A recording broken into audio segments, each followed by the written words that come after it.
What is happening, guys? Welcome back to another episode of Comic Book Weekly, streaming right here on Comic Book Corner 2.0 and also Comic Book Weekly YouTube channel and on Facebook. As you can see, I am the only one here, so it's kind of weird doing a live show by myself, not talking to any of my friends. But don't worry, Brant will be here very shortly. He's running a few minutes late. Cat Comic Uno is out of town this weekend. But what I do have is I have you guys. So you guys can keep me entertained. I can keep you entertained by answering your questions and welcome you guys to the show. So, yeah.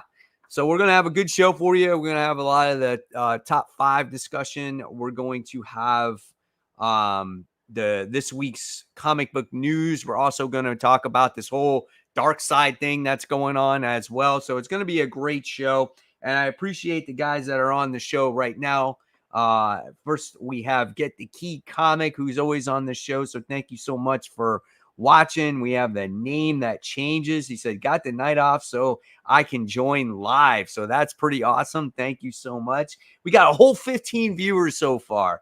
Not breaking the internet, world or whatever, but hey, it is what it is. 15 is better than 0, right? Alfonso says, hi, everyone. Comic Hound says, heyo. And PDH Brick says, let's roll. He was wondering if this is Eastern time. Yeah, it's absolutely Eastern time, guys, for sure. And the neighborhood Merc says, can't wait for the show. So, yep, it's here. Just waiting for Brant to show up as he is running late. Jackson says, what's up? What are you guys excited for this week? There's a lot of new comics coming out. Let me know in the comment section, of course. And if you have a question for me, now's the time to do it, guys. There's nobody else on here. You guys are talking to me. I'm willing to answer any of your questions right here live, right? So let's see. Let's talk about some stuff. I know I did talk about Transformers this particular week, how Daniel Warren Johnson is going to be leaving the comic book. And even though it's a year away, we're probably wondering what's going to happen with the series once he leaves, right? That's a pretty big deal. Do you think the series will actually end? Or would you want it to continue with a new writer, new artist? It's not every day that we get to see writers on a comic book for a long period of time. But when it comes to independent comics, the big thing is usually they write their story, and when their story ends, that's it. It does end. So very curious to hear what you guys think of that. Let's see. We got a couple of comments here. John Doe says he's officially excited about Void Rivals issue 12. Yeah, I'm pretty big on that one, as well as we have a kind of a big cliffhanger in the last issue, as we got our 2 characters kind of going their separate ways. And then what happens once they get off of the wastelands, right? So that's pretty cool, man. Also, NYX2 is one of my most anticipated books. That's really cool. I'm glad you're excited about that one. Personally, me, that's one that I wasn't a huge fan of. Too much Ms. Marvel for my taste. Her trying to fit in with the Cuckoo Sister there, kind of off-putting. I want Laura to be more in the mix. Hopefully she will, and then maybe that comic will get a little bit better. All right. Then we got PDH Bricks, who's saying Comic Book Corner 2.0, putting out the great content. So, yes, always trying. The name changes says, yeah, I saw Grommets. I saw that Grommets, Power Girl, Biker Mice from Mars, The Crying Boynies, a little bit of what I'm picking up. So glad that you're enjoying Power Girl. I know that's not everyone's cup of tea. I'm definitely enjoying Grommets, man. That book is so freaking awesome. Yeah, even if you said it's not so popular. Then we got Jeff, who's saying Deadpool team up. And since I'm a Deadpool completionist, I got to get as many covers as I can. Listen, I'm not the biggest Rob Liefeld artwork guy, especially nowadays. But I give the guy credit for keeping on, doing his thing, writing his story with Deadpool. I think this book could be kind of funny, in my opinion, just with like Major X and all these other characters. So it could be cool. We'll see what happens. I'm buying that first issue. I'll talk about it on Worthy Ones. I'm giving you the view from my brother's YouTube account and my account from my phone, viewing you from 2 devices. I love your content. I love what you do, and I'll support whenever I can. Absolutely. I really appreciate any way you guys can support the channel is absolutely much appreciated. Whether if it's a like, a view, a comment, just anything, it's so much appreciated, guys. So thank you very much. Let's see. We got PDH Bricks. I'm loving Rook. Your thoughts on it? So Rook Exodus. I found out, I think yesterday or today, that the book was delayed a week, and it was on my top 10 most anticipated for the week. And I love that book. It is literally my favorite book on the stands besides Transformers. Rook is an original book, right? They're all original characters. So that's why I would say that's my favorite book. It's so exciting. I've said this before. It's like an action figure when you were a kid and you go to the store, you buy that toy, you take it home, you can't wait to open it. That's what Rook Exit is for me. I love the world. I love the characters. I love how creative it is. It's an absolutely awesome, awesome freaking book. All right. Then we have Beth and Duke says, morning, Mike. 323 UK. What did you think of Beneath the Trees? My wife said it sounds like the comic for her. So if you love, like, not necessarily horror, but like, it's like a serial killer book, right? But with animals, like the Berenstain Bears, that is a good book. I would recommend that book all day long. I almost pass on it. I never thought it was going to be such a good book. I definitely recommend it. Read it in trade, guys, because obviously you can't find the single issues anywhere. Hey, Comic Book Corner 2.0. Glad to see you online. Love your channel. Thank you. I really appreciate it. And like I said, we're still waiting on Brant to come on. He'll be on shortly, and then we'll get the show officially started. I do want to say real quick, guys, I've been nominated for some awards on the Comic Book Community Awards. So if you go on to CBC Awards, you will see that I have been nominated for, I think, 3 different categories. One for like best ongoing series for my Worthy One series, one series for my comic book hauls unboxing, and then there was something else that I was nominated for as well. I guess like best channel for 5,000 subscribers or over. So again, if you go to cbcawards.org, you'll be able to vote for me there, and maybe I can pull off a victory or two. But I appreciate the guys that did nominate me, and I don't know, man. I never expected it, so thank you so much. All right. So the neighborhood Merc says, I had a friend that went to San Diego Comic-Con and picked up the Hyde Street ash can for me. So that's cool. I'm looking forward to Deadpool team up. Yeah, I'm really looking forward to that Hyde Street book. I think that's a pretty sweet ass book, and it's horror, right? And I think all the Ghost Machine stuff has been awesome. So I'm definitely looking forward to it. Like I said, a Deadpool team up is like a wild card. It's like a 5-issue miniseries. We'll see what Rob has to, write when it comes to, Deadpool there. Adidas says, what do you think of the new Chasm book? Will you be reviewing it? Fox scares me, but some people claim he's getting better as a writer. Yeah, I'm picking it up just because it's Chasm. It's Kane. Kane, we haven't seen it in a long time. So, and it's a #1. So I'll talk about it on Worthy Ones. I don't have high expectations for it, honestly, but let's hope it can definitely deliver, right? Next, we have Comic Hound, who says, I'm trying to catch up on the Sacrificers this week. Yeah, please go ahead, catch up with it. It's a Rick Remender book. I think he's a solid writer. He's written some great stuff, man. And I know I was talking about a little bit today on my Facebook group. that he wrote like Tokyo Ghost, and that was a really good one. And he's written some other things as well. It's just overall a phenomenal writer, and Sacrificers is good. It definitely has a lot of emotion, and you want to see what's going on with these characters and how they live their lives right now. And it's kind of funny how roles are reversed. You had a god that's become nothing, and now you've had a nothing character that's become a god. So it's like role reversal here, right? All right. Next, we have Jeff, who says a local comic shop had their new indie stolen. So sad. Who steals comic books from a comic store? Like, how do you do that? You just break in and say, I'm going to steal all the new independent comic books? Like, what do you get out of that? You're not going to get rich. You're not making a lot of money off of it. Like, that's kind of dumb, right? I don't know, man. I don't know what people think half the time, right? Then we have, is it Wolf Be Clutching? I went on a comic haul and pre-ordered almost 30 books. Hey, I'm right there with you, man. I do it every single week. Every week, whether it's new books, variants, back issues combined.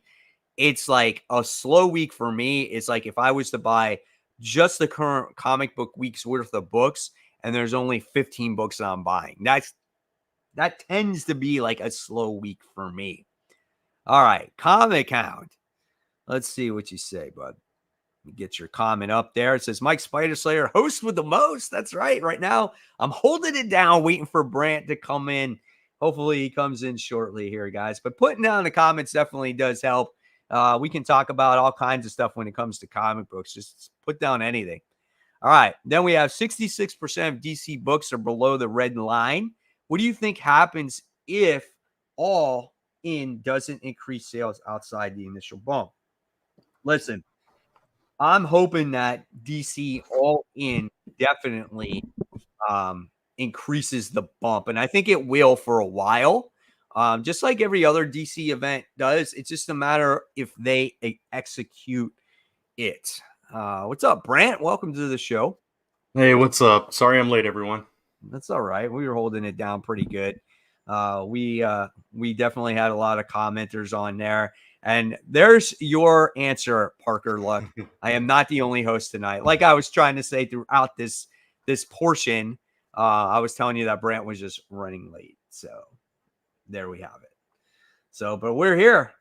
Oh, and then I got a comment. It says, what's the website to vote for Comic Book Corner? It's the cbcawards.org. And like I was telling them, Brand, I was nominated for awards. So yeah, I saw it was that. like, yeah, 3 of them. So that's what you can go and vote. It will take you right there. And you just scroll and it says vote here, and you'll see all the different categories. And yeah, you'll be able to vote for me. What's that? Hopefully. What's that URL again, Mike? cbcawards.org. Hopefully you can be able to pull it up. Yeah. Okay. Yeah, and there it is in the chat momentarily, so everybody can just click it from there. Yeah, cool. Guys. Yeah, go ahead. It's an easy way to do it, and then you can vote, and you'll see all the other nominees as well. Listen, if you feel that there's a better nominee or someone that deserves a better to win than me, please go ahead and do that. I know Comic Historian is up there for a few awards as well. Send him the love. Let's remember him, commemorate him. Vote for him. Do it. But there's a lot of other great channels up there as well. So, all right. So I think with that being said, let's go ahead. Let's get started this week. We got not too much news, so I think we'll kick it off with the news, and then we'll dive into the comic books. Yeah, let's do it. So let me pull that up. All right. Where do we want to start? Let's start with the media news because we only have one of those. Ultron returns in Marvel's Vision Quest. So this is a new series, I believe, on Disney Plus, and we haven't seen Ultron since that. What was the second Avengers movie? Was it? Like yeah, it was. Right. So second or third. Yeah. Around him. Yeah. So we haven't seen him since then, but now that we're going to be focusing on Vision, it makes sense that we would kind of go back to the Ultron, you know, thing, the Ultron element of his journey there. So It's kind of that's going to be funny how interesting. how Yeah, he's making like a mini comeback, because he's yeah, going to be in this show. He's on like the West Coast Avengers book now. You know what I'm saying? So yeah, I guess maybe that's part of it too. But I mean, and I haven't really read anything with Ultron since like the Age of Ultron too. Like it's been a yeah. long time. And I like that. I like that he's been kind of out of our, day to day, week to week, whatever, because he's, sometimes we talk about how villains get bombarded on us, and it's like, oh, yeah, I'm sick of Bane, whatever it was back in the day. And at one point, Ultron was that too. Ultron was like everywhere, and then he just like disappeared forever. And Yeah. so it's cool to see him come back. And same thing, like Bane is another example of that, because we haven't seen Bane in a long time. And so if Bane were to come back, kind of the same thing. And I like it when they do that, when they give us a breather so that we can appreciate the character more. Absolutely. Yeah, absolutely. And I'm just looking forward to that show too, because Yeah, we haven't seen him in a long time. And we're like, he just takes off at the end of that show. And you're right. just kind of like, okay, what's going on with Vision? Right. Yeah, exactly. Because I mean, man, that's been years now, right? Yeah, Jeez, we were like, oh, are we going to get a season 2? And then nothing, and then nothing, and then they did all kinds of other stuff, and it's like, where's Vision? exactly. Yeah, so Like we the one finally give. series you would want to see a sequel to. Right, exactly. But no, but we're back. We're getting them back now, so that's cool. All right. Absolutely. Let's see. What do we want to talk about next? Let's talk about. We'll just get this one out of the way. Let's talk about Miles Morales' new suit. Yeah. So we'll try What to is it? screen share this. The vibranium suit? Yeah. Let me Like, see. he doesn't get too many suit upgrades. Like, I think Cody Ziegler's messed around with that vampire suit that he had, right? Yeah. And then now he's got this vibranium suit, but I think it's only supposed to last a couple issues. There we go. Uh-huh. So that's not too bad. No, it's cool. Listen, I mean, why does he wear it? I don't know. Yeah. I don't know either. But Like, I like Cody Ziegler and Miles Morales, so I'll trust oh, it. oh, absolutely. I do too. I think it's really good. And is he still a vampire at this point? Like he's a vampire for a long time, I think. Yeah, I think he's still a vampire. Let's turn that comment off there. All right. Yeah, so I don't know, but it's, every time we like see a new like suit for a character and we know it's not going to last that long, it's like, okay, it's a new suit. It's cool. I do Whatever. like the spider, like how it's on his body like Yeah, that. it reminds me of the video game Peter Parker Spider-Man one with the white spider Yeah. that kind of drapes around. It's very similar to Yeah. that. So, yeah, it's cool. I don't mind it at all. I mean, I like this much better than like the real baggy one that he had there for a while. Yeah. I just that seems so not functional for a superhero fight to me. Yeah. I don't know what they were doing. It was like he was wearing the baggy clothes with the hoodie, and Yeah, he was wearing the sneakers, and it's just like, wasn't that the last run? yeah, I think so. Right? That was So Solomon Ahmed who wrote that one. yeah, yeah. So I wasn't in love with that costume, but this one I don't mind. It just feels like, okay, now Miles is doing what Peter's done for years. He gets a suit for a certain event, then it's over. He goes back to the regular one. It's cool. Yeah. All right. Staying with the Spidey family, we got all new Venom, which kind of spoils, not really, but kind of spoils the end of Venom more, because we know that Dylan and Eddie are still around, um, and all that. Now there's somebody new wearing the Venom suit, and this new book is apparently like a mystery where Dylan has to find out who's wearing the suit. Yeah. Why couldn't it be somebody else trying to figure it out? And you know who's Right? writing it? Freaking Al Ewing again. Yeah. Like, God damn it, dude. Why can't we get somebody else? Yeah. I mean, who was the artist on this? Let me stop screen sharing and I'll check. It says so. I totally forgot. Yeah, I'm looking for it. Oh, come on, get to it. Carlos Gomez. Okay, yeah, that's right. So, I mean, it looks cool. So, go back to it again. Yeah.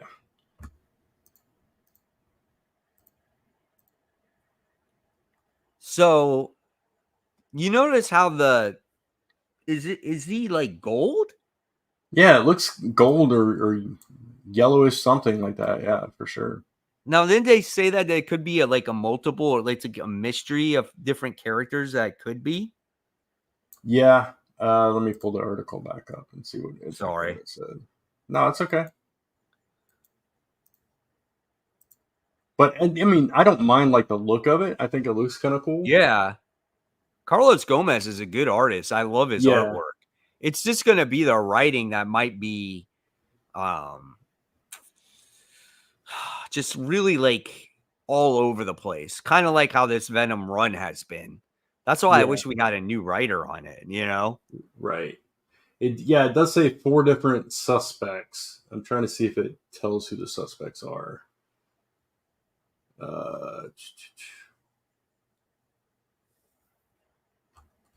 Thought I saw it up here somewhere. It can't be. Is it? Okay. Robbie Robertson, Madam Mask, Rick Jones, and Luke Cage. And who? Luke Cage. Okay, so I don't think it's Peter, and I don't think it's freaking Robbie. That's freaking stupid. And then Madam Mask. Madam Mask would be quite different. Yeah. It doesn't look like a male. It looks like a male character here. So it does, but that could just be the symbiote's male. Maybe. Or taking on a male form. I look at the gold, and the gold kind of reminds me more of Luke Cage. But Madam Mask's mask is gold as well. Mask is gold too, yeah. So one of those two, I think, is what I'm leaning towards. Yeah. Right. So I don't know. Yeah. Curious. Interesting. Yeah, it's definitely. Hey, it's got us talking. So I got it right here, baby. It's Paul. Perfect. Paul, just jackpot and Venom. I think that would be so funny because Mary Jane's hatred for Venom, like from back in the day, and everything. Oh, dude, that would be awesome if it was Paul. That would be and that would actually be a good twist and make Paul like somewhat relevant, And then Peter has an excuse to go after him. Exactly, and Mary Jane has an excuse to get rid of him, so it's perfect. Yeah, that would be awesome. I think anybody that's a Spider-Man fan that hates Paul would love to see that. Yeah, absolutely. I completely agree with that. And then Peter kills him, and then out of anger, he's just like, "What did I do?" Venom is Aunt May. Sorry, I didn't see you had a comment up there. What was it? Is this the one you had up? Yes. Yeah. Yeah. I agree. I think that's a strong contender for it. But I like Madam Mask. I wish they would do more with her. Like when she popped up and like led all the gangs in the game war, I thought that was pretty cool. Very promising, where she had that pipe and she freaking took down Hammerhead. And then it just got so lame from there. And I was like, man, the book had so much potential. And then her role just like died out completely. Yeah, exactly. So, all right, let me talk about this real quick because I know you don't read the Power Rangers books. I'm curious if maybe you might jump on with this because it's we are getting a brand new Power Rangers ongoing series from the writer that was writing the last run. So this been writing it for the past like 20 some odd issues until it ended. Melissa Flores, and this is the way it ended. It kind of changed reality a little bit, and so now we're starting fresh. Some characters will be familiar, some will be new, but we're starting from a clean slate and going forward from here. So it's a really good jumping on point. And it feels like it's going to keep that same kind of style that they've had on these books for years and years now. So maybe I might try. I mean, it's a new #1, so I might at least try the first issue and discuss it. At least for worthy ones. So we'll see what happens. Yeah. So I'm excited about it because when it ended, it's like, oh man, such an epic run. I don't know what they're gonna do, and keeping the Right. same writer on, it's like, okay, now I have faith in where it's Like, going because but why start it over though? Like, I don't get it. I mean, it was this epic story for over 100 issues that kind of led to this point where there was this big battle against God, I just totally forgot his name, but this big villain that was Rita Repulsa's dad and all this stuff. And they finally beat him, but in beating him, in that journey up to it, it shattered the morphing grid, and Uh-huh. so reality started bleeding into each other, Mm-hmm. and characters from all different universes started coming in. So I think when they defeated him, it broke something in the grid and kind of splintered it off to a new reality, basically. So Gotcha. Okay. yeah, So it's like an multiverse incursion. stuff. Yeah, yeah, Yeah. exactly. Oh god. All right, cool. All right. So Yeah, let's move on to the next thing. yeah. So Mad Cave is getting a manga imprint or a manga. I would prefer to pronounce that. So they're doing a lot of things at Mad Cave. Got these I give them licenses. Yeah, credit. I mean, yeah, they're like a basically a dead company, and then all of a sudden they came back to life, and and I think to fit in today's society, picking up some manga is not a bad thing. I mean, yeah, and I just read Flash Gordon, like that first issue that came out. That's from Mad Cave, and that book was absolutely awesome. I loved it, and yeah. so good for them. Yeah, I couldn't agree more. They're a cool company, but like you said, they weren't like making a lot of waves. They came out with a big splash, but their books, I don't know. They did some cool books, but they just weren't talked about a lot. And then they started getting all these licenses, and they're doing a lot with that. And they do this talent hunt every year, which is kind of cool. And they bring in new writers and stuff like that. So, and some of their like early books, like one of their longest running series is called Battle Cats, and it's anthropomorphic Yeah, fantasy stuff. So it kind of yeah, fits in that vein. It's a natural progression of like, okay, let's right. just do some manga, throw some manga in there. So it's pretty cool what they're doing. Yeah. I think Kat was working with Mad Cave and trying to get a story published with them, right? Yeah, yeah. Yeah. And I entered their talent contest a couple times. I entered this year, so we'll see what happens.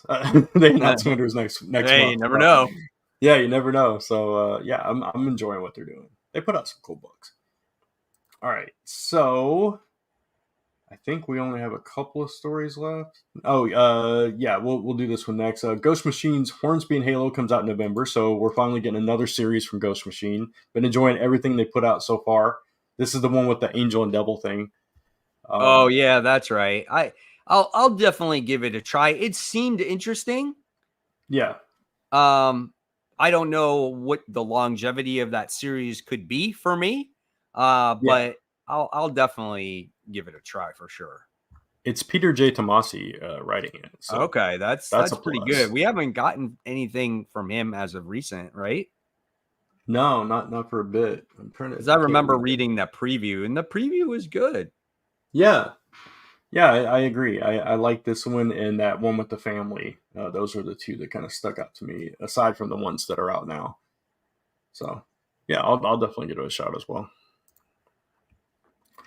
And then like this kind of is crushing, but at least we got some time with him. But Daniel Warren Johnson is leaving Transformers after 24 issues, so he's still with us for a while, for a little Yep. bit. We're only on 11, I think, was the last issue that came out. So we've still got like a year's worth of issues with him. But after that, I don't know what's going to happen. Yeah, I mean, I was talking to the audience about that before you came on.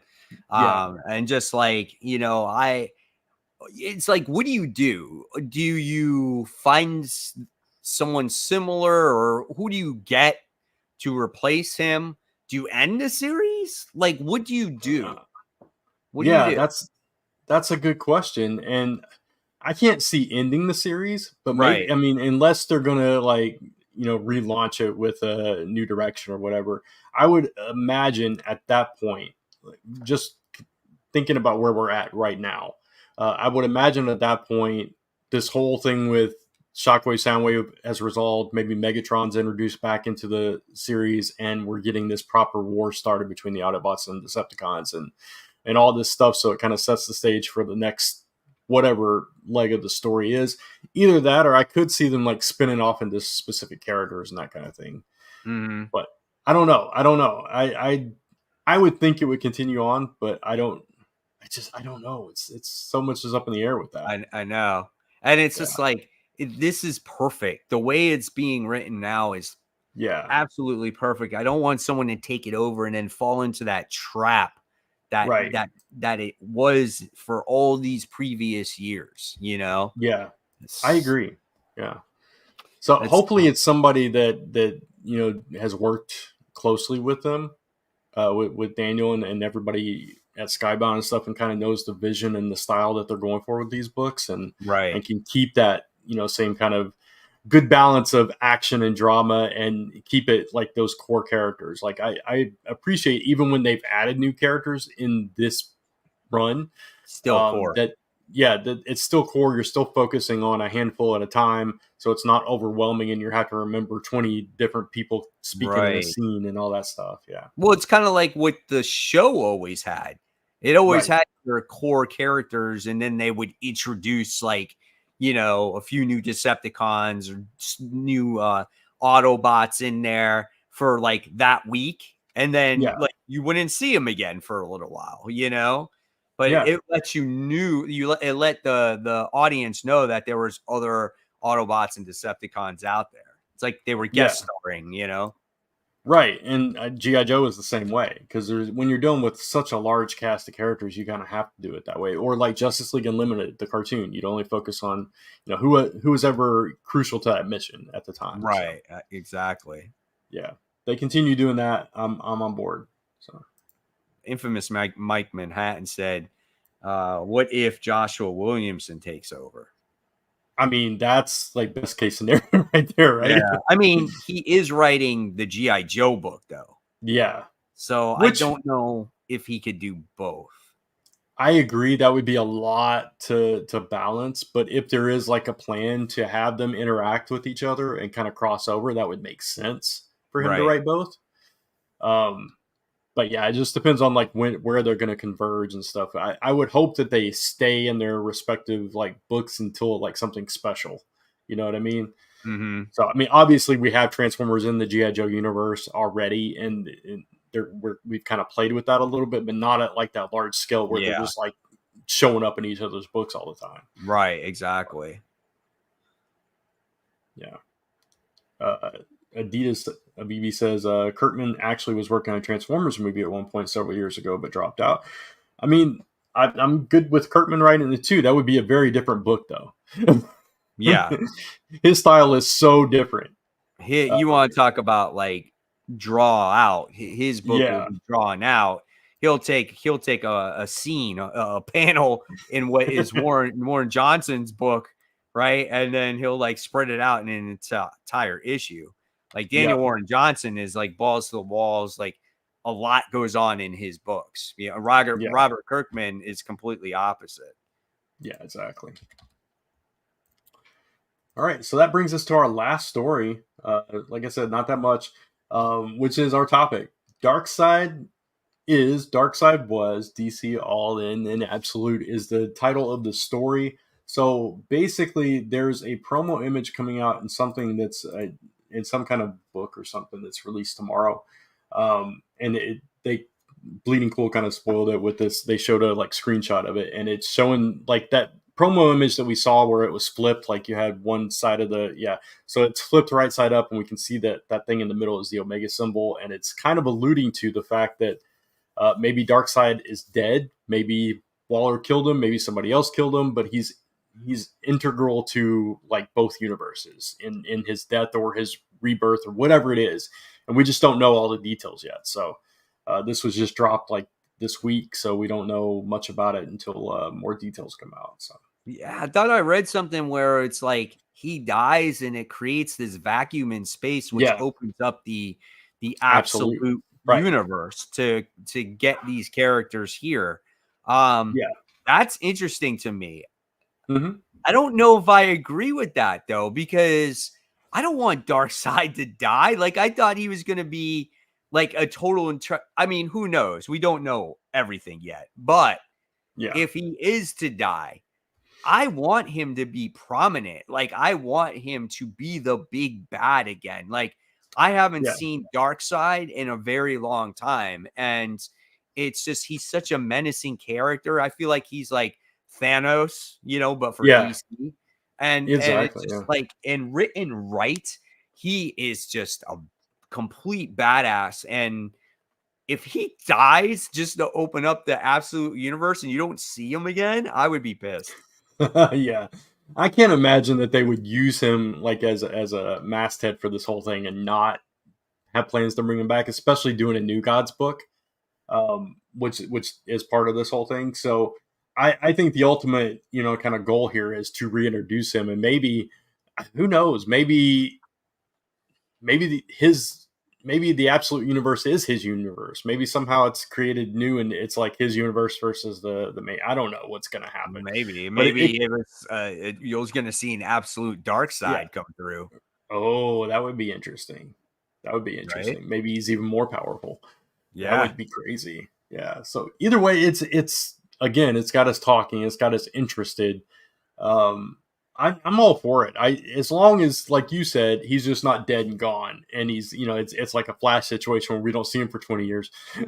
I mean, we haven't seen him, like you said, in a long time. There was that epic battle, and then he just disappeared, and we haven't heard anything about him until now. So hopefully that was, strategic, that they were taking him off the playing field so they could reintroduce him here. So The last time I saw him, I don't know if you read it, was in the World's Finest comic book. yeah, that's what I was talking about. It was that right. big epic battle between him and Superman. Yeah. That was it. And I felt that the way he was written there was perfect. And and that's what I would like to see again. I mean, I'm telling you, I know a commenter asked me about the DC universe, about DC All In, and about, is this an important, initiative for DC? And I really do think it is. You got to do something for a lot of people to get people to buy some DC comics again, more than just Batman. And, and I think personally, I think they have been better in the past couple years, but I don't know if the masses care enough to just go out there and buy random DC comics again. And I think this is the perfect time to jump on. Maybe this is like the new 52, but in a better way, right? Yeah. No, I agree. And without like rewriting everything that we've been reading, it's still, maybe some people will just jump on just to read the absolute stuff, which would be cool. I'd be happy to, have new people into comics for that reason. So are you checking out all three of those Batman, Superman, and Wonder Woman? I mean, yeah, of course. I mean, you got to at least those, right? Just to see what it's about, like give them an issue and see the vibe. I don't love like Batman's costume or anything, but I'm very curious what this kind of Batman is like. So yeah, I do too. I want to see why he got so big. Yeah, like the dude it's actually huge, Bane. Man. Yeah, it's actually Bane under the mask. Yeah. Can you imagine that? Or that's Darkseid. That would be funny. Batman Darkseid. Oh man. So I don't throw batarangs, I throw omega beams. Yeah, right. I know. I don't know, man. We'll see. I find it weird that if he was to die right from the start, I think people might be disappointed from that. So I don't know. We'll see. All right. So that is all the news we've got. So I guess it's time to move on to those comics, because we don't have anything to plug unless you do, aside from the awards, which you already did. So yeah, all right. Plug the awards. So yeah. All right. So let's jump into the comic books, guys. There's a lot of comics this week, I thought. And I think tomorrow is going to be actually bigger, but we'll see. We'll talk about Wolverine last in this initial group here. Let's talk about Jenny Sparks, issue 1. So this is, for me, a book that I didn't like. I'll be honest with you. I don't know anything about Jenny Sparks. And I felt that this book personally did not do anything to get me to like her either. All as I know that I got from her in this issue is she likes to smoke and she likes to drink, and she literally smokes on every single panel. on every single page, and I really don't know what she does besides her being immortal, right? Because by the time you wind up getting to the end of the issue, and I don't know, man. There was nothing there that attracted me to the character, and that was it. I mean, when does this take place? Like in the 60s or something like that? Like this is like old I don't Batman know. when he was in here. Yeah, I don't know because she's a Wildstorm character. So and what I did learn from this was that maybe she was part of the Authority at some point, which I never got into the Authority. I never read it. Any version of the Authority, it just was not on my radar. So I know next to nothing about the Authority, except for the characters that kind of got interwoven into the larger DCU at some point, like Midnighter and stuff like that. So yeah, I thought it was an interesting story, but at the same time, it's not something that I would probably kind of seek out. So I don't regret reading it. Like I enjoyed it for what it was, but I don't know that kind of story is going to hold me long term. Especially if I was an Authority fan and I was like invested into like this rebirth of the Wildstorm universe, which I don't know if that's what they're doing. This is a Black Label book, right? Yeah, it's a Black Label. Yeah. Yeah. So it could just be its own thing and then it's gone. So I just, with Black Label books especially, I don't put much stock into them because of that. So it's like, it's fine for fans. I'm glad it exists for fans of her and of the Authority and of Wildstorm. But yeah, maybe just not our thing. Yeah, I mean, I just, it was like Adam walking around just being like, I don't know. It reminded me of Dr. Manhattan because he's walking around naked, and it's like, he's like, oh, I want to eat a pigeon and eat its grease. And there's a God and there's this. And I'm like, what are you talking about? Like, and it's just like Batman gives Jenny Sparks the order to go after Adam. And it's just like, yeah, I don't know, man. It wasn't anything that sat there and just like wowed me. And it's probably a lot of it has to do with, again, Tom King. Like, me and Tom King's writing doesn't mesh. Very rarely, and sometimes sometimes it might be a good issue here and there, and then it's more of a miss than a hit, Yeah. And I get that. And the thing with Captain Atom, I actually like that because originally he was supposed to be the Dr. Manhattan character until Alan Moore had to use like, new characters and couldn't use Somebody those. else. Right. Yeah, those. God, I can't think of the name of the company at the time. But yeah, he, it's supposed to be Blue Beetle and Captain Atom and different characters like that. So I thought that was interesting. But at this point in like the journey, and we have an actual Dr. Manhattan and we moved far beyond that, it was kind of like, do we really need Captain Atom to be that? Maybe he just goes back to being Captain Atom again. But yeah. Exactly. Dita says, Mike reads crappy comics, so we don't have to. Thanks for your service, sir. That's my pleasure, man. That's my thing, right? I read them all. All right. Let's see. Let's talk about Nightclub II. This is issue 1. I like this book. I don't think anything will live up to the original volume of this. Yeah. But I did think that this second volume was interesting. It kind of leaves off where we were, right? You wind up getting the 2 kids that are part of Nightclub and they're dating. And then the one boy is jealous and he winds up using his powers publicly, which could get him in trouble.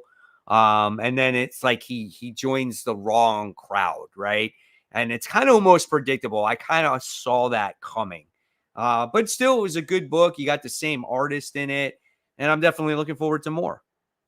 Yeah, like you said, the first run was just, there was something special about it, and I don't know. I like them together, so I hope that they get back together. But I think it's really interesting that the one character is just kind of Breaking Bad at this point. It's just like going completely to the dark side, which is an interesting twist to do with these brand new heroes. But they're also teenagers, right? So they're going to make rash decisions and they're going to get their feelings hurt really easily and that kind of thing. So it kind of makes sense. It's a good book. I enjoyed this book. I like these characters. It's interesting to see vampires become like, very colorful parkour like superheroes instead Yeah. of like a brooding dark. It's Right. something different. So I really appreciate that. So I like this first issue as well. Yeah, the end of it was funny though. It's just like all of a sudden he beats up a bunch of them, and he's like, Yeah. "I'm gonna be part of your crew now." It's like, Yeah. oh man, we just made one freaking 360 right there, you know? Right. Yeah. So So it's gonna funny. be gonna be the rival gangs. So it's gonna be fun. Absolutely. So you'll see them fight, and we'll see what happens with them. Yeah. All right, so let's move on to probably which was one of the highly anticipated books of the week is Wolverine Revenge issue 1. There was the regular edition, there was the red band edition. Not too much difference between the two. I got both. The last page was the page that probably made the difference. The one thing that I'm sure that we can all agree on when it came to this book was the spectacular artwork from Capullo when it came to Wolverine. I don't Yes. think his art is the best on all the other characters, though. I don't think he draws a very good Omega Red or draws a very good Captain America or even a Nick Fury, because Nick Fury looks too happy and Omega Red has the lips like Captain America. Like all his lips look the same. It kind of Yeah. wigs me out a little bit. And Captain Yeah. America's eyes are like too bright. So, you know. So here's the thing with the art. So I love Capullo's art. I think the inking and the coloring here didn't do it as much service as maybe another team would, because it was Mhm, very clean. It was a very clean mhm, look for Capullo's style, and mhm, that yeah, was a little off-putting for me. And I think that was I don't think it was as much Capullo as it was the whole package, and it was a specific aesthetic they were going for. That's fine. It just wasn't what I was used to from him, because I'm right. used to more dark and gritty. Yeah, So seemed yeah, very so light. right, right. So it was just odd. It was an odd, and I think I have to adjust to it. You know what I mean? So, but and as far as like the blood, the red band ish of it, Deadpool this week, he cut a guy's hands off, blood gushing everywhere, Yeah, legs, limbs, everything. You're yeah, seeing yeah, bone marrow yeah. and all this stuff, and there's no red band on that, No, so it's just dude, I so know. I made annoying. I Yeah, made that a point too yeah, in one of my videos. I'm like, how can this book not be explicit content?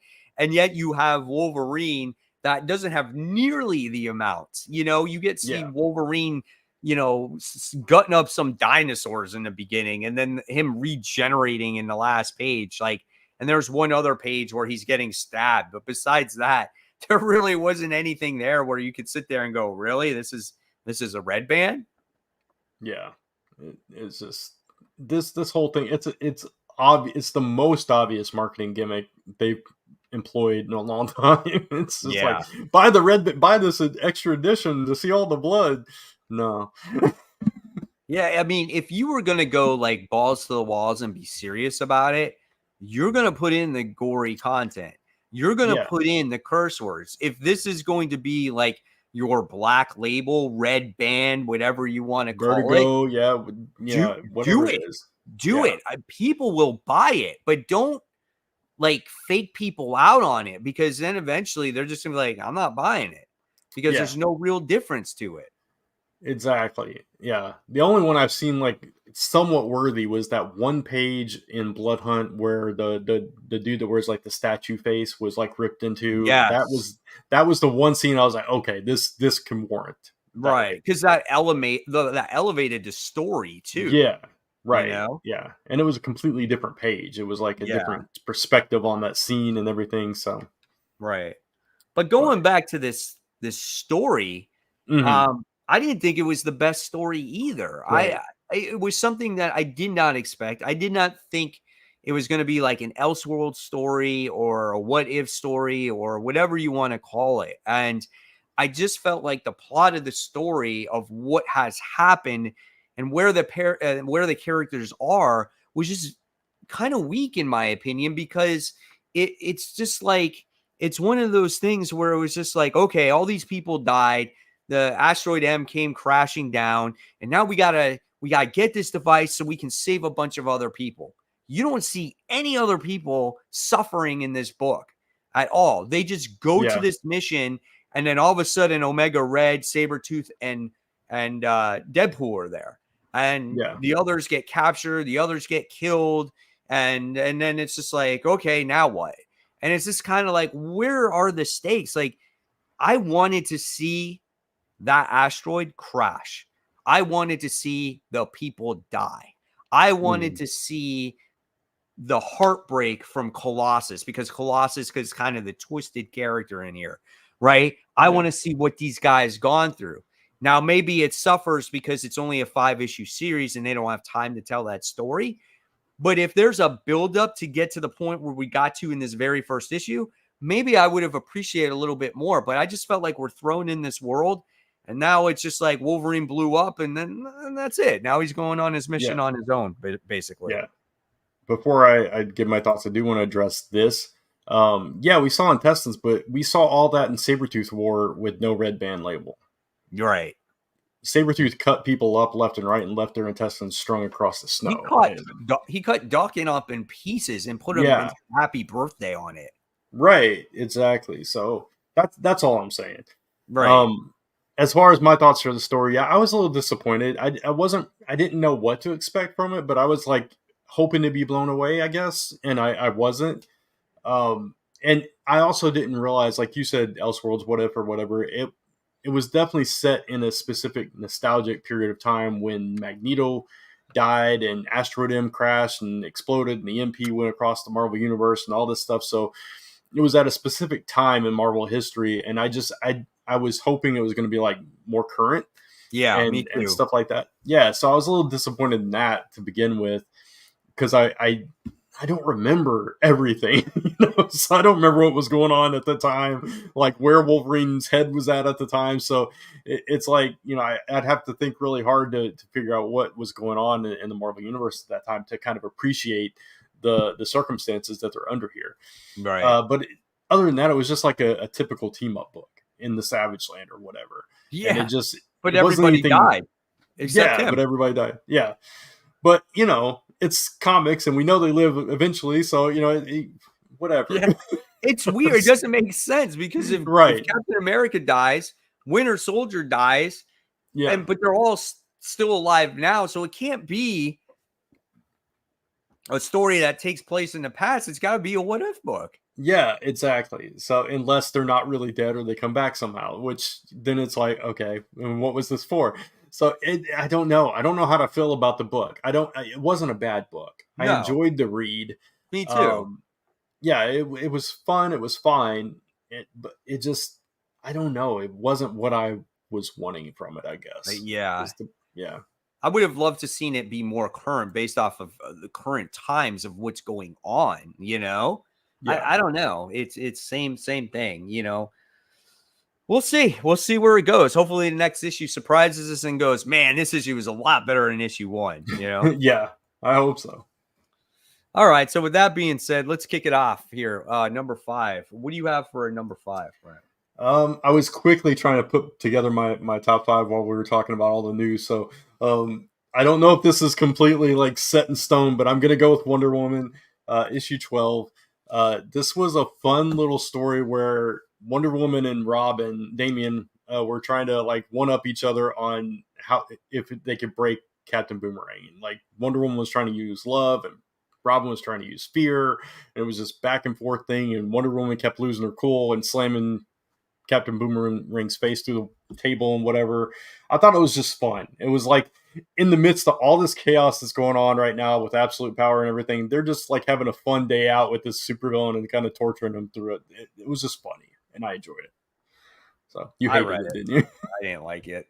It was like one of my least favorite books. I could see it on your face. I was like waiting for it. It was so repetitive. It's just like it was. It's like, oh, let's try it. Let's see what we'll try this on him, and we'll try that on him, and we'll try this on him. And I'm like, fuck, dude. And then at the end of the day, it just like slips out. It's like, really? Like, come on. And then I liked the way the book looked. Tony S. Daniels' artwork on the book was absolutely gorgeous. Awesome. Yeah. Right. And there was some decent moments in the book. And I do like how Diana and Damian teamed up, because you don't get to see that often. Yeah. But the overall book itself, I just could care less for because it was just a complete filler at the end of the day. Yeah, it was, and I'll give you that 100%. Every point you just made. For whatever reason, I just had fun with it and I enjoyed it, and I like that dynamic of these two because there's something impressionable about Damien in this story that maybe Wonder Woman could be kind of a mentor that kind of leads him a different way. I thought that was fun, but at the same time, his personality was kind of bleeding into hers, and it was just I just had fun with it, man. That's all I can say about it. But I completely understand where you're coming from. Right, right. Oh man. All right. So my number 5 was Redcoat issue 5. Okay, that was my So number 6. So really, oh, yeah. that's cool. Yeah. I like this book, man. I think it's Yeah. just a lot of fun. I think we got the revelation of who the leader of the cult is. I forgot the Nice name twist. Yeah, definitely a good twist. And we see that now he's gotten struck by the axe 3 times, and it looks like he's going to lose that immortality. We got a sad ending with him Einstein getting kicked out of the house, and it was just all bad stuff that happened. And I'm just like, man, I feel bad for Simon Pure, It's just, but it's such a good book. Like I really enjoy it overall. It's just a different type of story.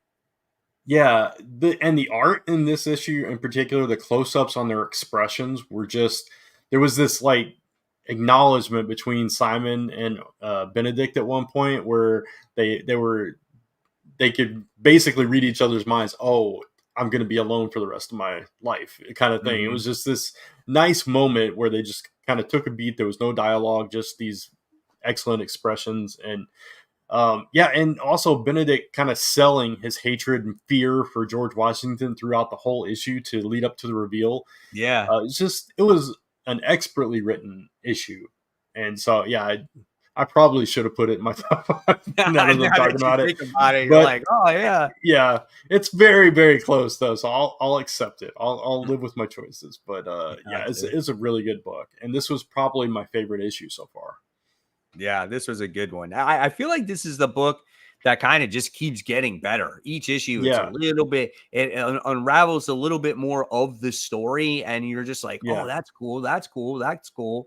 So I really enjoy it. Yeah. All right. So let's talk about Superman issue 17 here. Okay. What do you think about this one? I am not the magic guy. So when it comes to this portion of the Absolute Power tie-in, I felt this took it way out there quite a bit in the supernatural world. And dude, honestly, I didn't even know who that character was at the end. I was like, who is that guy? And then I found out he's a devil for the DC universe or something like that. Neron. Okay. I think his name is. Yeah. I'll be honest with you. I skimmed this really fast right before I jumped on because it was the last book I had to read. Except for I didn't get to read Destro, unfortunately. I know that's on. Oh my gosh! I know. I totally forgot about it, and then I'm like, oh crap! When I started putting my books in order, but So anyway, Superman. I thought it was just okay. I think last issue was a little bit stronger. Yeah, me too. This one, like you said, it dove a lot deeper into the magic side of things, and I like his and Zatanna's dynamic together. I would love to see future stories with them kind of teaming up. That would be fun. And I think the art was really good. But and I like that Superman's still being a hero even without his powers. He's beating up people and all that stuff. But the magic side of it was just I don't know who a lot of these characters are. I'm a little lost here, and it's just we've seen these dark roads through magic, trying to get stuff with Doctor Strange and with different characters. I've seen this before, but the character stuff I thought was strong. But as far as the plot and the everything, I thought it was better last issue. Gotcha. Okay. Yeah, I wasn't so much a fan of this one. It's probably one of the weakest Superman issues I have read in this run, to tell you the truth, for me. Yeah, I agree with that. But still, I love this book. So right. We can get past this and keep going. I'm good. Right, right. All right. So let's talk about Ultimate Spider-Man issue 8. I think this was another great book. I am fine with the exposition heavy book in this because Yeah, you are learning about all these new characters in this world, and I can appreciate kind of like Hickman taking his time on talking about all these characters, and the introduction to the Sinister Six here was really fun. And yeah, I love Peter talking to like his AI suit now, which is kind of hilarious. And then you get to learn that like Peter was on top of the hero list and Norman or Harry wasn't even on there. And yeah. it's just like, I think that's going to lead to a divide or a jealousy factor in the Oh future. yeah. And yeah, so I thought this issue was really a lot of fun. Yeah, I like that basically Harry is Norman in this universe. I mean, Yeah. that's kind of what they're leading up to. They're friends now, but he's already working with Otto. These are two of his main villains. It's obviously going to go that way. They planted the seeds in this issue, like you said. There's the family stuff with all that stuff. Him like I can't no spider suits at the birthday parties. All this stuff, just the little attention to detail There's of a that lot of kind of Easter stuff. eggs in this book Character building. too. Yeah. Oh They yeah. go to like they for the birthday party, they go to Arcade's arcade, right? Yeah. And then there's a coffee shop that's like Stan's like coffee shop or whatever it is. And there's a Yeah. video game that's called Secret Wars in the background. So Nice. I didn't catch that. Yeah. there's just a lot of little stuff in there. And then I love the Black Cat stuff in there too. Yeah. Yeah. I like that as well. It was uh, I mean, it wasn't like a full introduction to her, but we got the tease of it, right? So Yeah, well, we that, got the father. Yeah. yeah, we got the father, which I thought was really cool. Um, and just like the kind of building on that whole backstory of like all these superpowers in the back. The Kingpin's like Sinister Six, like you were talking about, which was very different than I was imagining. So it's like this, it's a completely different take on that concept, which I thought was fun. Just like little stuff like J. Jonah Jameson being lonely and kind Yeah. of and connecting with Peter's son, I thought was a nice moment. There's just so many moments in this book that Right. it's like you said, I don't mind it slowing down and kind of telling this very human story within a Spider-Man world. Right. It just there's something refreshing about it and something that just kind of draws me in. And to say that about a Hickman book for me too, it's just Yeah. like it blows my mind. It's just like this is the best Hickman book I've personally ever read. So I'm really enjoying this ride so far. Yeah, I absolutely. It's just again, it gets you attached to these characters in this ultimate world. So then when Yeah. something is going to happen in here, you're going to care Oh, about you're these gonna characters. care so much. Yeah. Right. There's so much And weight on these characters and so mhm. much, I don't know. I don't know what the right word is, but it's like you said, it is definitely making me care about all these characters and not just the good guys, the bad guys too. Like, and I'm Yeah. caring about Harry, and I'm going to be sad when whatever happens breaks him and he turns evil. I'm going to be Right. like, oh, Harry, it's just every step of the way. It's just the construction of this universe and of these characters within this book is just it's near perfection for me. Right. So Like what excellent. happens if Ben Parker does die due to the Uh, hands of the Sinister Six? J. Jonah Jameson can't work with him anymore. And then Peter definitely takes the job at the new newspaper and he works for J. Jonah Jameson. yeah, Yeah.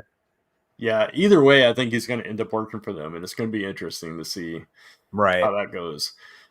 Man, there's so many ways that this book could go, and it feels like it's going to keep surprising us at every turn. There's just very different choices, which I really like with this version of the Ultimate Universe. So, like the original Ultimate Universe, it was different and it went in different ways, but at the same time it was very similar. It was like retelling the same stories in a fresh updated way, whereas this time it's telling completely different stories and putting these characters in a completely different place, like Peter already Mhm. being older and having kids and all this stuff. So Right. I really like this. Yeah, it's like the best of like Renew Your Vows mixed with the best of the Ultimate Universe, and Hmm. then add some fresh new stuff on top of it. So. Yeah. It's funny because if Hickman were to write Amazing Spider-Man, it would like, I wonder what he would do with that, because it's a Yeah, different, it's the main book, So here he yeah. gets to play around, which I think is kind of awesome. That's the thing. I think it wouldn't be as good because he would be under the same restrictions as that every single Amazing Spider-Man writer. You got to keep him here. You got to keep Mary Jane and Paul together. You got to do Right. this and that. So yeah, Paul. it's hard. I imagine. I never had the pleasure, but I can imagine it'd be very hard to write under so many restrictions for a character. So. Absolutely. All right. So Destro. So read it Yeah, as soon as possible. I sure. personally liked it. I thought it was really good. Okay, We do get to see a fight between him and the Chameleon. nice. I will tell you this. You do get to see the origin story of the Destro clan. Okay, Yeah. nice. I cannot wait to read that then. I'm So so mad that I forgot it. that's what made the book like my favorite issue of this Yeah, series so far. nice. So, Very cool. Can't wait to read it then. all right. So then let's move on to number 4. What was your number 4, Brent? Nightclub. So we already talked about it. Pretty cool. My number 4 might be the same. Yeah, it is. It's not. Yeah, it is Nice. Nightclub. Yeah. So that's cool. Very All cool. right. And so now we talked about Wonder Woman issue 12. Let's talk about, okay, I can't talk about Witchblade because my shop received their copies damaged, so I'm waiting on Okay. mine. But did you like it? It was okay. I think last issue was a little stronger. This issue was mostly about her trying to figure out, without spoiling it, trying to figure out whether this new weapon gives her control over her body or if it's put her in a prison. And Mm, by the end of it, it seems like the latter because something happens that she couldn't quite control. So that's like the gist of it. gotcha. So it was decent. I like where it's going, but it was a lot of exposition in this book. There was a lot of inner monologue. So Gotcha. All right. So then let's move on to not Wonder Woman, Phoenix issue 2. I think I'm Okay, dropping this book. you're in the same expression as me here. Yeah, I was on board with issue 1. I was like, we'll Me see where this too. goes. Yeah. But after this one, I was just like, I don't know that I want to read this story now. I Because know. it And, just, and then also yeah, I don't feel like I don't know where this is gonna go in the long term. Like if this is the yeah, best that you have to write to kick off an opening story arc, I don't yeah. know, man. I don't see it going, very far. Yeah. And it's like, stupid jokes about her father-in-law being half naked aside, it feels like this is going very uh cosmic adventure of the day. You know what I mean? So, let's, we're going to fly through space and solve this problem. Now we're going to fly through space and solve this. That's where I kind of see it going. And that's not what Right. I'm into. Yeah. Not that I have a problem with like space issues, but that specific kind of what's the word I'm looking for? Procedural kind of thing Yeah. where okay, it's and I don't know. That just feels like what it's going to be, and I like the Black Order, but I don't like the way they were handled in this issue either. Mm-hmm. It was kind of boring, so I didn't love this issue, and I don't see me continuing with it based on this issue. So, Yeah, me too. I went from yeah, actually liking the first issue yeah, going, man, this was one of the best X books in my personal opinion, right, because of the way they got the reader to get attached to Jean Grey and things that she's right. been through and why she's in space and how she misses Scott, the team up with Richard Rider. And then all of a sudden it was this. And I'm like, Yeah, yeah, yeah. this is not for me. Yeah, so now, like you said, last issue was Nova. This issue is Corsair. It's going to continue into next issue. Then it's just going to be cosmic guest stars, and Right. so maybe if somebody like pops up that I'm like a big fan of, like she comes into contact with like a Darkhawk or something like that, I'll pick it up. But as far as like continuing, I don't see it. There's too Yeah. many other books. Yeah, exactly. I think that's what it comes down to. Yeah. All right, let's go on to our number 3. So what's your number 3? Mine is a new book called Standstill from Image. Did you read this? I actually did. I forgot to Okay. even put it on my list because I read it digitally. I don't think my shop Yeah. had it. Okay. It was an interesting book because at first it gave me Speedster vibes, but it was like stopping time. And I thought the Mhm. character was interesting in that he seems to have some kind of ethic about him, but he's like, a paid assassin or whatever. But it Yeah, seems like, he's doing like, if he sees an injustice or whatever that he doesn't agree with morally, in his like twisted morals, he'll take care of it. But right. I just thought it was an interesting. It felt like I was reading almost like a Quicksilver book. The way that he was, his kind of cocky and stuff like that. But and the art was like really strong. It was a little gritty, but really really strong details and everything. So I enjoyed it. I liked it. And Yeah, I like the like scene on the plane. Yeah. Go ahead. I like the device that he had, and it's a Yeah. device that looks like it was stolen Yeah. because it was from the Pentagon, and then the Right. scientists that they introduced in the book, it looks like they're going to be calling him to make another one because they said, "Oh, can Yeah. we replace it?" So it looks like there's going to be some kind of like he's going to maybe go after him, like Yeah. follow him through time travel or something, you know? Right. Yeah. It was an interesting first issue. It hooked me. So that's why it ended up in my top 5. It's like, okay, if a number one, I know nothing about can hook me like that, then yeah, I gotta include it. So we'll see if it continues to be up in that echelon going forward. But I did like the first issue. Yeah, absolutely. All right, and then my number 3 was Destro. So we did talk Okay, about that book too. cool. All right. So let's talk about Nightwing issue 117. What did you think about this penultimate issue? I love that he's finally over this fear of heights and stuff. I thought it was a Uh-huh. fine issue, and Yeah. I think the strength of it though, well, obviously the stuff with Dead Man, I thought there was in kind of digging into his past was interesting, but the ultimate strength of it was the reveal of like him figuring out who Heartless is, and also him remembering that he was actually Zuko's target, which I thought was a Yeah. nice twist to Right. end it on. Yeah. Yeah, there was definitely some pretty decent elements in that book, and Yeah. I thought it was a fine penultimate issue, just something that could have been wrapped up so long Oh, ago, yeah. so Absolutely. long ago, and so it didn't like I liked it, but it didn't get me to be like, man, that was so awesome! I can't believe how's it going to end? Right.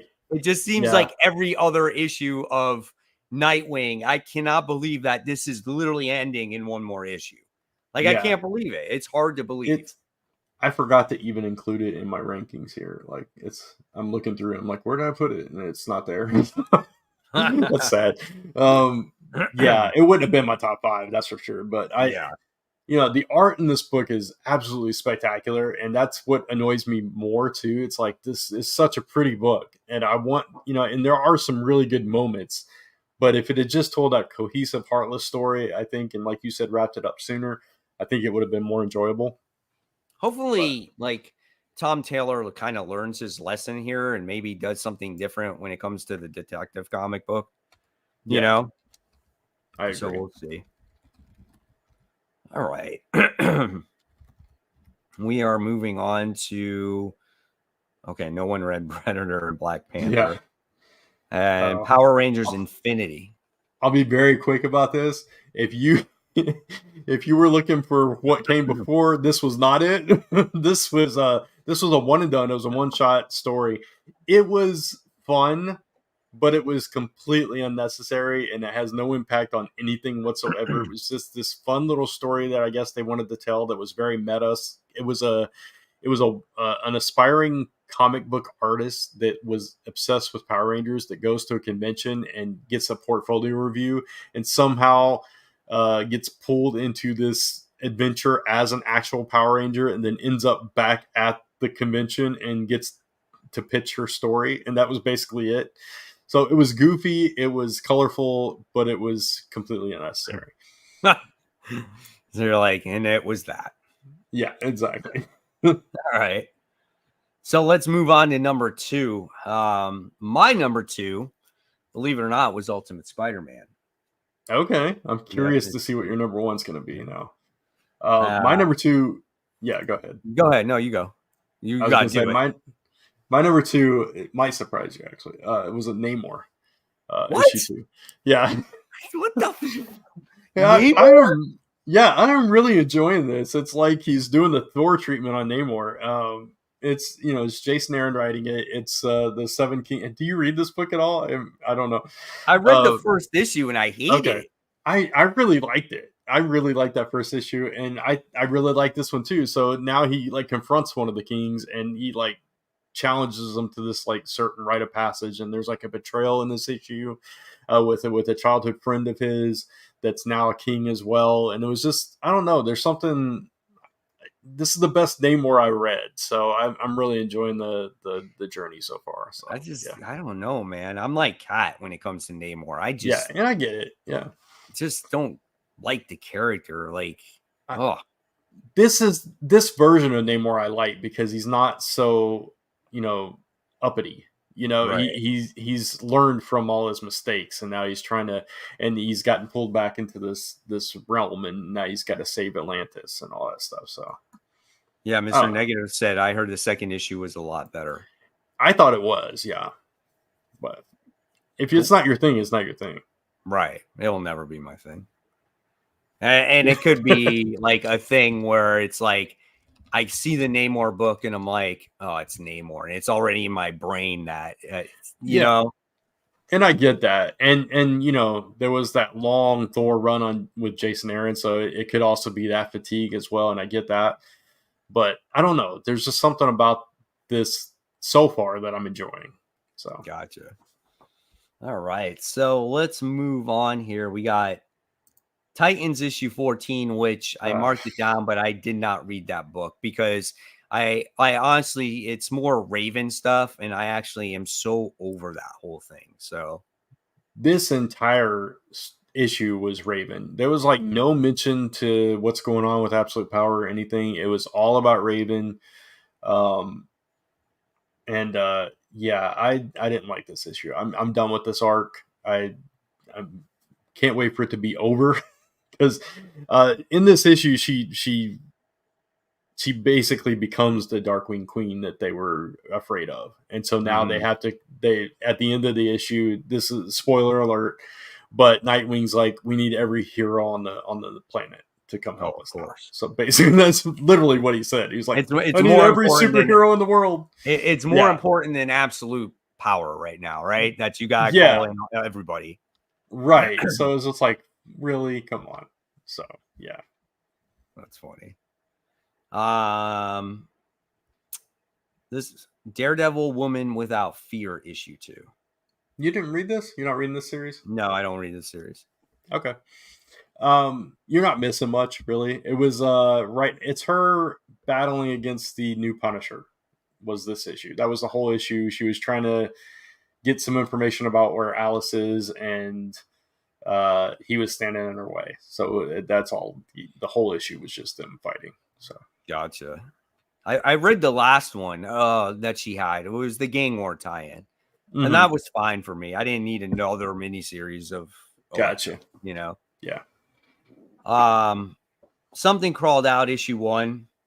Listen, I thought it was a fine book. I don't think I'm going to continue it. I don't think there's enough there. It's just weird. It was about this girl and her best friend. She thinks he's the devil, and he's persuade her, and they work together at this gas station.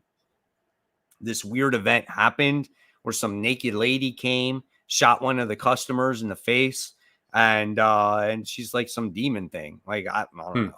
I don't know what to expect out of that comic, but Okay. I like horror books. I like Yeah. different types of books, but it was just something there where I was like, it took a long time to get to that ending. And then I was like, okay, that's kind of cool. But same thing, like the other book I talked about earlier, is there enough here that I want to continue it, like Phoenix, you know? So I'm probably just going to pass on it going forward. Yeah, gotcha. All right. So now we go to our number one book. What was yours? Mine was Ultimate Spider-Man. So I'm really curious to hear what yours is. Did a Spawn book come out this week? Deadpool. Oh, Deadpool. Really? Yeah. Okay, cool. Yeah. Awesome. I am really enjoying Cody Ziegler's Deadpool. It's really good. Yeah, I know we briefly talked about it last week, but I really like the way he writes Deadpool. He doesn't over exaggerate the jokes. I like the family dynamic between the two daughters, Ellie and the princess dog. Yeah. And the voice that I have in my head of this symbiote princess is hysterical in my head, you know?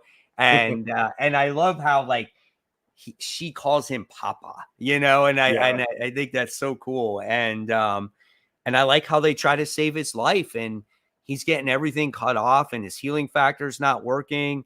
And I was thinking, man, he could be dead. I mean, he could die. He doesn't die. He just doesn't grow anything back, you know? And so I thought it was crazy. And we talked about how gory and graphic this book was.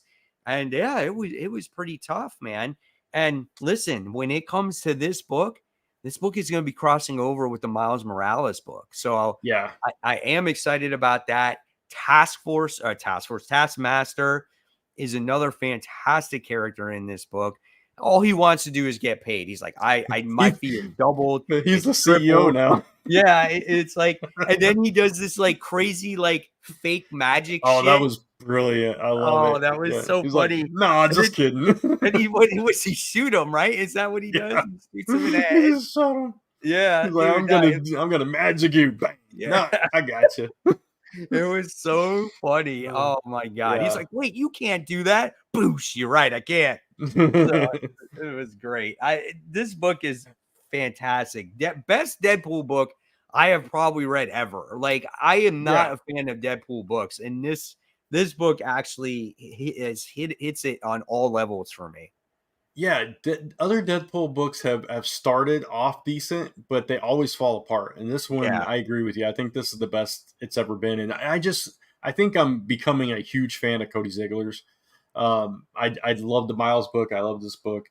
It's just really solid writing, and to see them cross over is going to be fun. I love like Ellie, where she comes in like just from regular life, starts getting these powers, and she's just totally accepting that she has a symbiote dog for a sister. Yeah. And she's like, oh, cool. You know, let me go train and fight missions and stuff. And Deadpool's just like, no, okay, you're going to fill missions now. Right. So it's hilarious. It's nonsensical, but in the best way.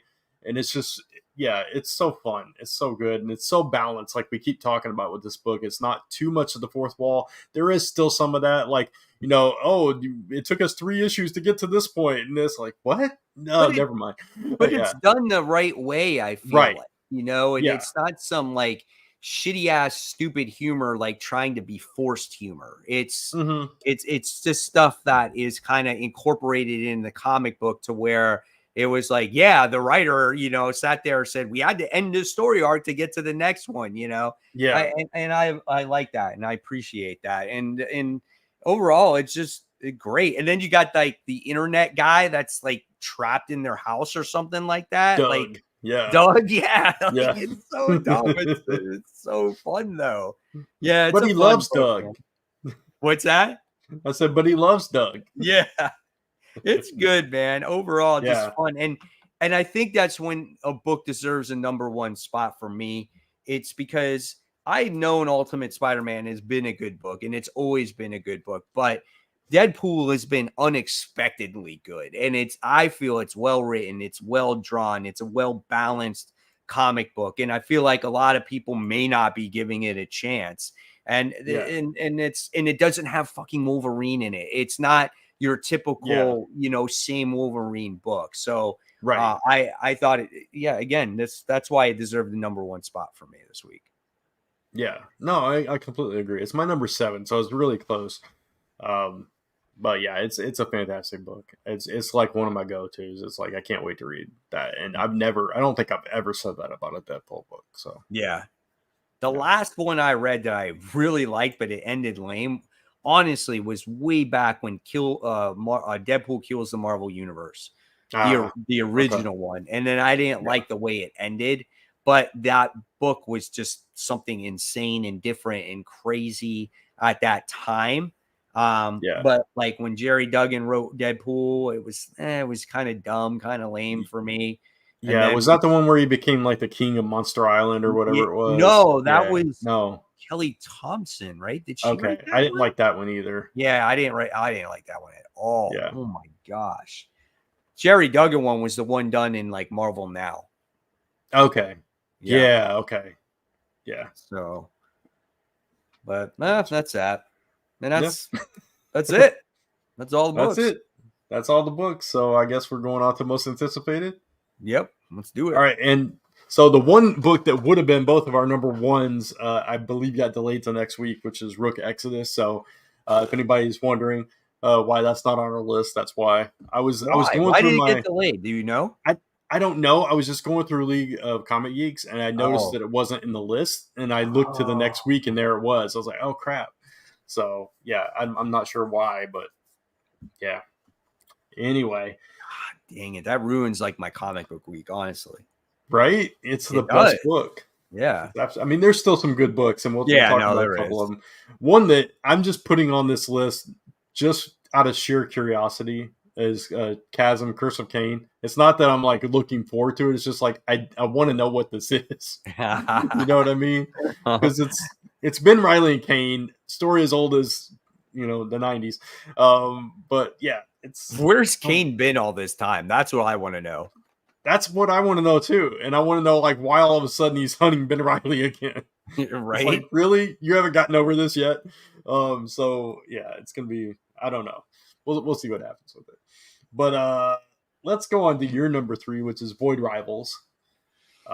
Is this the end of the arc? End of the arc, I think. I'm pretty sure. Yeah. We get Solilla and Derek. They wind up going separate ways, I guess. They're coming off the wastelands. Yeah. There's something there that happened at the end of the last issue. We're not quite sure what that is. Right. Yeah. So we'll see. But this book's always a solid book. Again, it's a Robert Kirkman book. Do we get that payoff that you get when you're patiently waiting, reading all those stories, and then you get some huge payoff. Like he's done it with Invincible. He did it with Walking Dead. He's even done it with Fireball.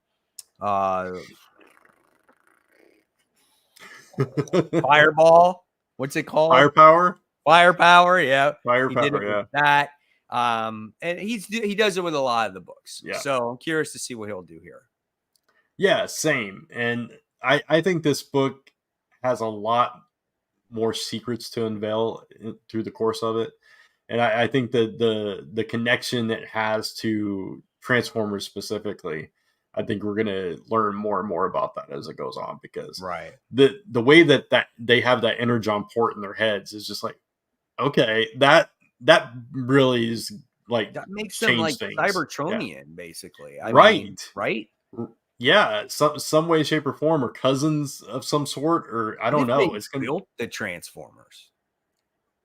Wow, that could be. I didn't even think about that. That could be really interesting. I don't know. I don't know what the plan is here, but I'm all for it. So, all right, and that's also my number 1. So, let's go to my number 2, which is Nemesis Rogues Gallery number 2. Also a book I'm sure you read. I forgot to put it like on my most anticipated, but yeah, it's a good book. I liked it. Yeah. I don't think this art was as strong as the previous volume, because it had Jorge Jimenez. It did the artwork in that. So hard to beat that. Yeah. Tough shoes to fill right there, but still really good book. How he survived and how he got out of the situation that he was in is absolutely crazy, So how did it end up, though? I can't. I quite don't remember. Yeah, it must not have left as much of an impression as that last miniseries because I don't It was remember either. somebody in jail that he came across. That Yeah, I think he was trying to let loose or get out or I don't know, something like yeah. I can't remember. So we're looking forward to it, even though we can't remember the Yeah. details. I like the character a lot, so I'm curious to see how he builds back up from here. So. All right, so Sacrificers is the only other book we got to talk about. No, you got two more books to talk about. Sorry about that. Sacrificers number 11. This is is it from the perspective of the king now, or whose perspective are we telling in this issue? It was from Saluna.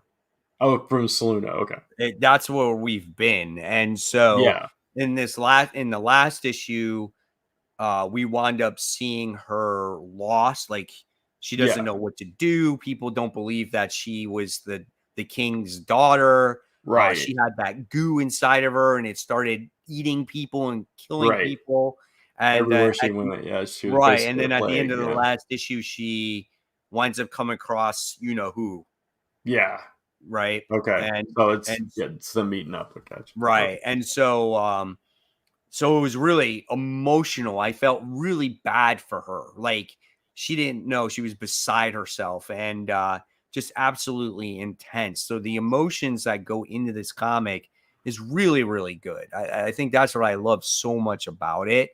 And I yeah, just don't know where we're going to go. And it's kind of funny now how the roles have reversed. Like she's hmm, become this peasant where nobody knows who she is and gives a shit about, and he's become like the god where he has power at his hand. So yeah. it is a role reversal thing, and see how they deal with the situation will be quite interesting. Yeah, yeah, I completely agree. I couldn't remember which was the last issue, if it was her or him, but yeah. Yeah. I'm really curious to see how he handles seeing her, and like if his compassion comes back or if he's just so bitter at this point that, it'll be interesting to see how it plays out for sure. And then Grommets, another book we're all enjoying on here, Cat as well. Just a nice, fun slice of life book. That is your number one. Yep. Yeah, looking forward to this issue. They're gonna have their house party, man. They're gonna Mm-hmm. invite the Jens over, and Yeah, all three of yeah, them. Yeah. I think it's cool. My wife's name is Jen, so I think it's kind of funny. And what's gonna happen at this party, man? I'm really curious to see. And that's what's so great about this, because you can imagine your 15, 16-year-old self having a house to yourself, inviting some girls over. Like that's just a big deal, you know? Yeah. And so I think that's going to be a lot of fun. This series has not disappointed me yet. So Yeah. excited to read it. I tell you what, man, if Rook Exodus came out, that solid 4 books would be really good to read, man, right there. Yeah. Yeah. It's even without it, it's a solid week. But with Yeah. it, it would be like, you know, if Ultimate Spider-Man had come out this week too, that'd be just like, oh man, I'm done. But yeah, it's some strong books out right now. Some really strong books, and I hope that continues. So always good when you have books you're really looking forward to. Yeah, absolutely, man. It makes the week a little bit better, because Yeah. in all reality, there's not every book can be top tier like that, you know. Right. Just the Exactly. way it goes. Yeah. All right, so I think that's about it, Brant. You have anything else that you want to say though before we hang it up for tonight? No, just Cat will be back with us next week, and so we'll have the full cast. So at least that's the plan as of right now. So join us next week as we're back on that weekly schedule. If you did not know, so Yep, that's that's it. it. Every week until one of us says, "Hey, I can't make it tonight," and then Brant will be like, Exactly. "You really want to go tonight or not? I'm kind of tired." And then it's like, "Yeah, no, nah." it You know, it will it happens. inevitably happen, but It hopefully happens. not this soon. Yeah. Yeah, Uh, exactly. Our goal yeah. is to keep it going, guys. That's what we do. It's tough to do this show this late at night, but it literally is the only time that we can literally get together because we're always working. But absolutely. but we do appreciate you guys all watching. It was a lot of fun. And as always, make sure you subscribe to Comic Book Corner 2.0 as well as Comic Book Weekly, as you can watch all the episodes on Comic Book Weekly back to back to back to back. Doesn't cost you anything. Make sure you hit that thumbs up. Make sure you hit the bell so you don't miss any notifications. And of course, guys, like usual, happy new comic book day in 4 minutes. Hopefully you enjoy your new comics. And as always, guys, we will see you next week. Take care. Good night. Bye.